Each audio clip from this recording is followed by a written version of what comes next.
What is up, everyone? I'm Ryan from Fireside Yankees, and in today's video, we're talking about the Yankees win over the Padres, previewing the Oakland series, and talking a little bit about some of their top prospect performers from the last week. I want to talk a little bit about Ben Hess.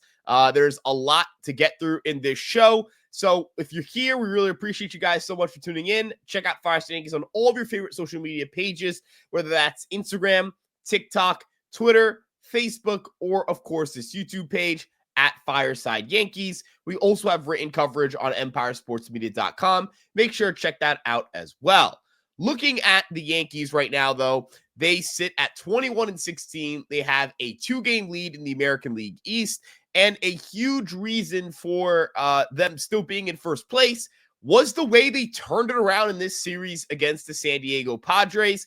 And in that final game, I think they had their best and biggest win of the year. Now, when I say their best win, I'm not saying it was their most dominant performance, their most impressive performance, their most, historic performance. Obviously, the Yankees have quite a few historic performances they can look back on offensively, whether it's in the Brewers series, whether it was when they hit 4 home runs in one inning against the Orioles, 3 straight to start the game, et cetera, et cetera. This game felt like a game the Yankees have not won all year. I know that technically speaking, they won a game where they were down and they had to come back against the Padres in the 8th inning or the 7th inning in the second game of that series on Tuesday. But on Wednesday, what I felt like the Yankees were able to do that night was something, again, that I haven't really seen them do, which is really in a late and close situation, just 6 outs to go out there and tie the game and then win in extras. The Yankees have not won a single game in extra innings this year, so that already is something they have not done. And that was a little bit different from Wednesday, where they just kind of punched the Padres over and over again in one inning. And at that point, it was a blowout, and the Yankees win blowouts. I mean, who doesn't win blowouts? The Yankees, however, played a very close game against the Padres and won. Again, that has been an issue for the Yankees. Playing close games, playing these tight-knit, tied baseball games, going down multiple times in the game, and then having to go to extra innings, shut down the opposing team, and execute some big plays to score the runner on second. I don't think the Yankees have scored the runner on second in extra innings once this year either. So, again, very, very huge win. Setting the tone was Max Fried. Max Fried continues to be the best starter in the American League this year. I mean, he has been remarkable. If I'm not mistaken, I believe he now leads all of baseball in earned run average, or at least among qualified starting pitchers, because Yoshinobu Yamamoto, who was the league leader in ERA, got scuffed. Yeah, he got beat up a little bit by Arizona. So Max Fried has the best ERA in the American League right now at 1.05. He leads all of baseball innings pitch. He leads all of baseball ERA as well. He has been the best pitcher in baseball this season. He is a perfect 6-0. The Yankees are 8-0 in his starts. He delivered 7 innings of 1-run baseball, 8 strikeouts, no walks. His only blemish being a solo home run against Jackson Merrill. This is a very good San Diego Padres team, and he went up there and he shoved. He was going toe-to-toe with the Dylan Cease that, quite honestly, was just remarkable. He was no-hitting the Yankees through 6. He had, I thought, some of his best stuff, if not his best stuff of the season. Fastballs up in the zone, 99. Sliders perfectly painted, 90, 91. Just a perfect concoction, or a perfect combination of pitches with the location. And Fried went toe-to-toe. Did not leave the Yankees out of this game. He kept them in it the entire time. And he saved their bullpen because he only required the bullpen to pitch 3 innings. So I was very, very, very impressed with the performance from Max Fried.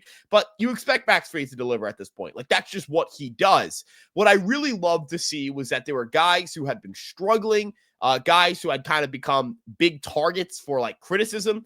I got to see them execute, perform, and come up with some of the biggest plays of the game. It starts with Cody Bellinger breaking up the no-hitter in the 7th inning. Cody Bellinger had a really, really, really poor start to his season, but he has really picked it up as of late. He's starting to hit a little bit more. We're starting to see a little more of that power. We're starting to see a little more of just what he was supposed to be when he came over here. Over his last 67 plate appearances. He has 4 home runs, a 259 average, a 343 on base, a 517 slug. He's walking as much as he's striking out. He's hitting the ball hard. He's barreling the ball. He's pulling it in the air. We're seeing a lot of really good things from Cody Bellinger in the batted ball department, and we're seeing those contact rates steadily improve. The strikeouts have kind of been an issue for Bellinger to start the year. Now we're starting to see that get better. So really, really, really good performance from him in the series. I believe he had 2 home runs this series. No, he had 1 home run this series, but overall in the series, he had a pretty good series. He had a hit in the second game and a walk and 2 runs. The first game, he reached base. He had a hit and he stole a base. And then in this final game, 2 hits, a home run, an RBI, the game-tying blast, an absolute just missile off of Dylan Cease.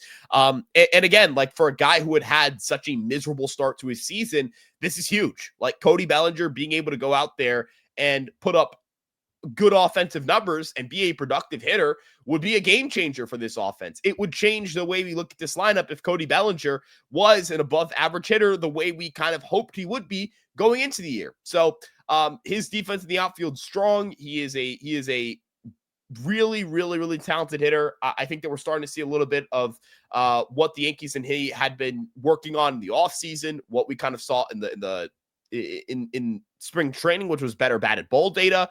He's barreling the ball more. He's hitting the ball harder. He has the same swinging strike rate as he did last year. He's chasing less. He's doing a lot of really good things. He should keep pulling the ball in the air. The pull rate, he has to continue to get that back to where it needs to be. But we're starting to see that pull air percentage get back to where it was. So again, just from a evaluation standpoint, Cody Bellinger's in a good place. He should be getting back on track. I expect his numbers to continue to get better as the season goes on. And it's an important sign of growth, or an important sign of like, hey, he's heading in the right direction. This isn't a lost cause. This isn't a player who's in the midst of an atrocious year who won't get it going. And a big, big moment for Bellinger. And then for a guy who's been struggling even more than Bellinger, you could argue, and has been more detrimental to the team's chances of winning baseball games, Devin Williams. Devin Williams had an incredible extra innings performance.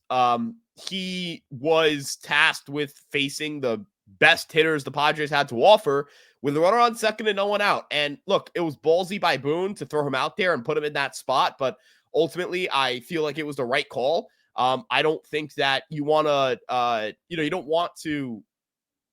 don't want to put your pitcher in a position to fail. I get that. But with the lack of arms available, with the fact this game was tied, with the fact that there was a runner on second, there's kind of a built-in excuse if he allows the run to score. There was not as much pressure, I feel like, on Williams as there would have been in a normal circumstance.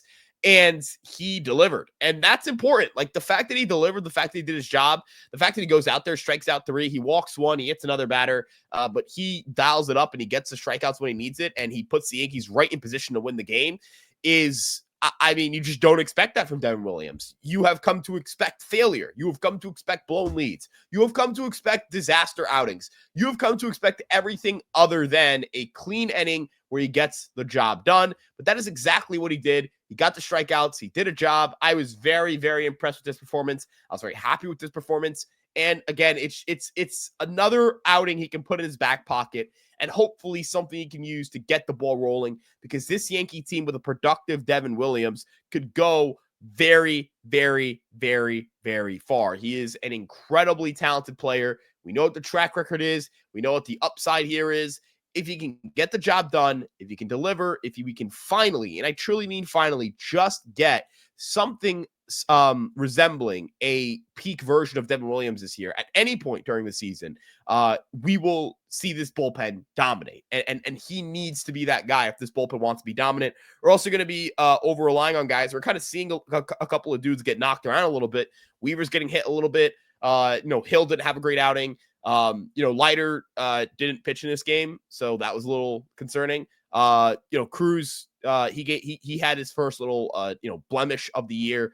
Gave up a double that put the Yankees down in the second game of the series. They ended up coming back. Hamilton's command was off. Like the bullpen just wasn't strong in this series. Like they just weren't very good in this series. So for Devin Williams to put up a very, very strong performance is just, I mean, it's icing on the cake. It's exactly what you need in that spot. And again, sets up the Yankees tied in the bottom of the 10th, 3-3 to get the job done. And this had been a problem for the Yankees. They have not been able to score the runner on second for whatever reason. They haven't been able to do it. They just haven't been able to do it. And the inning started with a productive at-bat or plate appearance from Oswaldo Cabrera. Gets the butt down, no BS, no bunting it, popping it up in the air, no, just no unproductive, uncompetitive at-bat where he chased a bunch of times out of the zone. It was a productive plate appearance. It gets the job done. It moves Jason Mingus to third. And now Trent Grisham, not Trent Grisham, JC Escarra with a chance, and we'll talk about Trent in a bit. JC Escarra had a chance to win the game. Again, just a good at bat against a good pitcher in Jeremiah Estrada, a guy who was eating the Yankees hitters for he's basically eating them alive every time we faced him. He has killed the Yankees the 2 times we faced him. Just rips through the lineup every time. Has that high fastball that gives the Yankees trouble. And Escarra just finds a way to take one the other way, drives it deep enough. Jason scores, bowl game over. Again, it wasn't this, grand, show-stopping performance in the 10th. Like, it wasn't this overly dramatic. It was just simple, get a job done. 2 balls in play, 1 run scores. Simple. Like, it was so. It makes you wonder how this team can't do it all the time in extras. And hopefully guys like Escarra and Cabrera, who you really don't want to have, thinking, hey, I'm going to put this ball in the seats. Hey, I got to get a hit here. You're just thinking, hey, move the guy over, move the guy over, move the guy over. Those are the kinds of hitters you look at in those situations. No disrespect, of course, to them, but they're not the kind of hitters that like Aaron Judge is, or that Trent Grisham's been this year, or Ben Rice, or Paul Goldschmidt.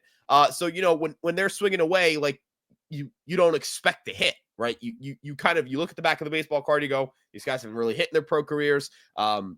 They're really not going to hit here probably.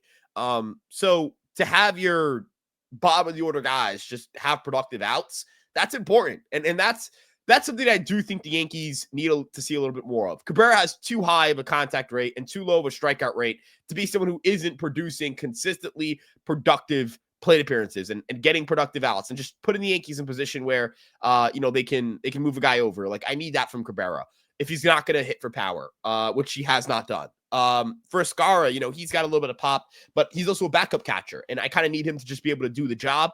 That was important to see. That was again, kind of all these elements. Williams doing a job, getting the late game-tying blast from Trent Grisham, Cody Bellinger, who'd been struggling, having a big game, having a big moment, giving the Yankees a chance to win this game. Those are the kinds of things that those are things that get guys going. Those are things that can be pivotal points in a struggling player's season and push them into a position where, they can get a huge, huge win, or they can get their ball rolling, or they can have a really good month, and they can become contributors instead of targets for criticism. So really, really, really good stuff there. Trent Grisham, 10th home run of the year. I mean, this guy is remarkable. Pinch hit bomb. Again, pinch hitting. The Yankees really haven't had a lot of pinch hit success in their career, in their recent memory. Like, I can't really think of I can't think of a lot of productive pinch hitting Yankee teams. And pinch hitting's hard. So I'm not saying it's this, the Yankees are unclutched, the Yankees are losers, this, and that. It's just more so they haven't really had great benches, and they haven't really had great production in the the pinch hit situation. I guess they also haven't had a lot of great leadoff hitting before this year. But Grisham delivers a huge blow. 10th home run of the season. He has 20 RBIs, 292 average, 376 OBP, 640 slug, a 186 WRC plus. This guy's been incredible. He's opened his stance more. His stance is more open this year than it was at the start of last year. He started opening up his stance during the 2024 season. Didn't really get a lot of playing time, but as he opened his stance, his numbers got better. This guy's been just an absolute unit for the New York Yankees. If you look at his numbers with the Yankees, he's played 107 games, 19 home runs, a 122 WRC plus, and a 470 slug. So his career numbers with the Yankees look pretty good. And, just makes you wonder, what if he played in left field instead of Verdugo, or what if Soto played left field and Grisham played center, et cetera, et cetera. Something that will kind of haunt me for a little bit, because, man, Grisham's good. And I think that the signs were there last year. That's a whole other conversation, though. That's a whole other conversation. I'm not going to go on a rant about how the Yankees didn't play Grisham over Verdugo last year. But I did want to cover a little bit about some of the minor league stuff and some of their minor league performers. Obviously, George Lombardi Jr. going up to AA has been a huge story, but I wanted to shine some light on Ben Hess and Carlos LaGrange. Ben Hess has been up and down a little bit for Hudson Valley. He had 2 really good starts to start the year, 2 not so great starts, and then just had his best start of his pro career. 6 2/3 innings, 9 strikeouts, 1 walk, 1 hit. It was on an infield ground ball. Similar to Dylan Cease, he no hit his opponent through 6 innings, but he didn't allow a game-tying home run in the 7th. He gave up an infield single that hit off his foot. Trainers and the manager, James Cooper, come out to go check on him. He's fine. He stays in the game. He gets a double play right after, and then he gets pulled from the game. Not for injury, but because, he had never pitched into the 6th inning. He had only topped out at 5 innings pitched. So he was an inning and 2/3 past his career high. The Yankees taking it easy, being precautious about this. They didn't want to continue to push him. They want to build him up his inning count slowly coming from college. And he was brilliant. I mean, his stuff is remarkable. He has struck out 37.9% of batters faced. He has a 3.24 ERA, a 2.93 FIP.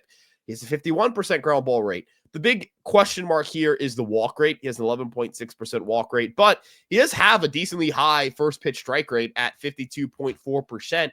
And his overall strike percentage isn't abysmal either. He has a 64.5% strike percentage. So I don't think the command is atrocious. I think it needs work, but I don't think it's unsalvageable. Ben Hess, their first round pick in 2024, his fastball was up a little bit in terms of velocity. He had gotten off to a slow start velocity-wise due to cold weather, but the fastball's got tons of ride. Curveball's got a ton of movement. He's got a good slider that he can get right-handed batters out with, and he's got a really sick changeup. So that 4-pitch mix is truly brilliant. This is someone who I think can be a top 100 prospect down the road. Not there yet. Has to improve in the command. I think there's some other guys that will get that nod over him in the Yankee organization. And I think one of those guys would be Carlos LaGrange. Carlos LaGrange might be the Yankees' best prospect right now, pitching-wise. He struck out 9 batters. He walked 1 in 5 2/3 innings of work. In his last appearance against Wilmington, this was this week, he's just dominant. Didn't allow an earned run. Same with Ben Hess. Both of them allowed 1 unearned run, but neither allowed an earned run. I mean, he has struck out 41.4% of batters faced with a 7.1% walk rate, an 18.2% swinging strike rate that leads high A. His 41.4% strike rate leads high A. His 4.3% strikeout to walk percentage that leads high A. He is the best swing and miss artist in high A, and he's the second best in all of minor league baseball. Carlos LaGrange has a fastball that regularly hits 100 miles an hour, sits closer to 97, 98, 99. Good vertical rod on it. Has a little bit of a weird arm angle because he's super tall. He's 6'7", but he releases from like a 35-degree arm angle, which is lower than the average right-handed pitcher. This guy's a stud. 2.59 FIP on the season. A lot of strikes. That's kind of the big difference for LaGrange from years past. He's always been a hard thrower. He's always been like, big explosive arm. He's throwing first pitch strikes 54.5% of the time, and he's throwing strikes 68% of the time. So this dude, his command is vastly improved from years past. He looks good. And with that big sweeper he's got, the cutter / slider, he's got a solid changeup. Like, he's got a good feel for moving the ball laterally. He could be a real stud. I have high hopes for Carlos LaGrange. I think he should be a top 100 prospect. He's got tons of velo, better command, plus stuff. Like, he's got a 70 grade fastball, probably got like a 60 grade sweeper, probably got like a 60 grade slider / cutter. I don't really know what you'd classify it as, but it's a good pitch. His changeup is, interesting. I don't think it's like a 60 grade or anything like that. I think it's close to like a 45, 40. But he's got 3 pitches I would classify as plus, one of them plus, another one just kind of right around average, like decent enough, does a job. Man, he's got one hell of a repertoire. And again, this is someone who could be a really good pitcher as he continues to climb the pro ladder. I expect a promotion from high A soon. Like, this guy is just eating alive high A hitters. He's striking out everyone. And he is very good. We're going to preview this series here against the Athletics, this time in Sacramento. The Yankees will be playing in Sacramento for the first time. They'll be facing Osvaldo Bido, JP Sears, and Luis Severino. And matching up against them are Will Warren, Then you've got Carlos Rodon, and then the Yankees don't have a slated starter for Sunday, although I imagine Ryan Yarbrough will get the ball. Look, Osvaldo Bido and JP Sears are both reverse splits pitchers, meaning that Bido is actually worse against righties as a right-handed pitcher. Sears, a lefty, familiar face, old friend, former Yankee farmhand. He is a lefty who struggles against lefties. And then Luis Severino is your traditional righty who has worse numbers against lefties than he does against righties. None of these guys punch out a bunch of dudes, so the Yankees need to be putting the ball in play consistently this series and utilizing their ability to put the ball in the air, hit the ball out the ballpark to their advantage. The Sacramento A's, or the Athletics, as they are just referred to now, are 8th in WRC plus at 110. They have hit 47 home runs. That is 8th. And they don't strike out a lot. They have a 19.5% strikeout rate. That is the 4th lowest mark in baseball. So they don't strike out. They hit home runs. They can get on base at a decent enough clip. They are, a very, very, very good offense. But then again, you look at the pitching staff, and that is where they get into trouble. They're 25th in ERA at 4.46. Their 4.25 FIP is 19th. And their strikeout rate as a team, this is another really just not good for them. 20.4% strikeout rate, that's 23rd in baseball. A 10.5% strikeout to walk rate, that is 24th in baseball. So you've got to hit the pitching, because if you don't, they'll hit your pitching, and then you'll lose the series. So Yankees have to try and do a job here. They're pitching in a very run-heavy ballpark. They're facing a good offense. Will Warren is gonna have his work cut out for him tonight. So will Rodon tomorrow night, and so will Ryan Yarbrough on Sunday. But again, the offense has to show up and do a job. But that'll wrap up today's episode. Really appreciate you guys tuning in and checking out Fireside Yankees on all of your favorite social media platforms, whether that's YouTube, Instagram, TikTok, Twitter, or of course this YouTube page, all under the same handle at Fireside Yankees. Links in the description to everything. And of course, make sure to check out EmpireSportsMedia.com for written coverage on all your favorite New York sports teams, including the Yankees.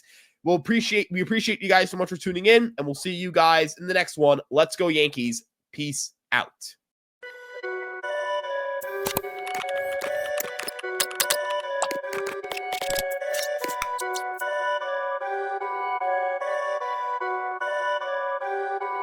Perfect.